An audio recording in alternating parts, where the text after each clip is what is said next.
దేవునికి మహిమ కలుగునుగాక.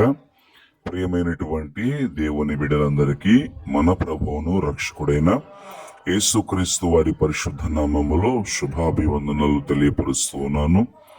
మీ యొక్క ప్రార్థనను బట్టి ఈ యొక్క గ్రామము నాయుడుపాలెము, ఈ గ్రామములో కూడా దేవుని మహాకృపను బట్టి పరిచర్య ప్రారంభించడానికి దేవుడు అవకాశం కల్పించాడు. గత సంవత్సరము జనవరిలో ప్రారంభించబడినటువంటి ఈ పరిచర్య దేవుడు ప్రస్తుతము ఈ రీతిగా అభివృద్ధి చేస్తూ ఉన్నాడు. మరి ఈ మధ్య కాలంలోనే ఈ స్థలము తీసుకోవటానికి దేవుడు అవకాశం కల్పించాడు.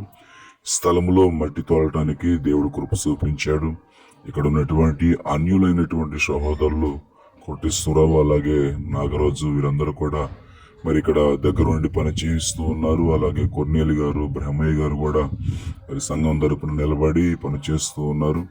కాబట్టి మీరు కూడా ప్రార్థన చేయండి. ఈ యొక్క మందిరం నిర్మాణం కోసము ఆ దేవుడు కావలసినటువంటి సహాయం చేయలాగున మీ అనుదిన ప్రార్థనలో జ్ఞాపకం చేసుకోవాల్సిందిగా ప్రభు పేరిట మీ అందరికి తెలియపరుస్తున్నాను. దేవుడు మిమ్మలను, మీ కుటుంబాలను దీవించి ఆశీర్వదించి వర్ధిల్ల చేయను గాక. ఇక్కడ పనిచేస్తున్న వారి కొరకును, సంఘము కొరకును, నాయుడుపాలెం గ్రామం కోసం కూడా అనుదిన ప్రార్థనలో జ్ఞాపకం చేసుకోవలసిందిగా మనం చేస్తూ ఉన్నాను.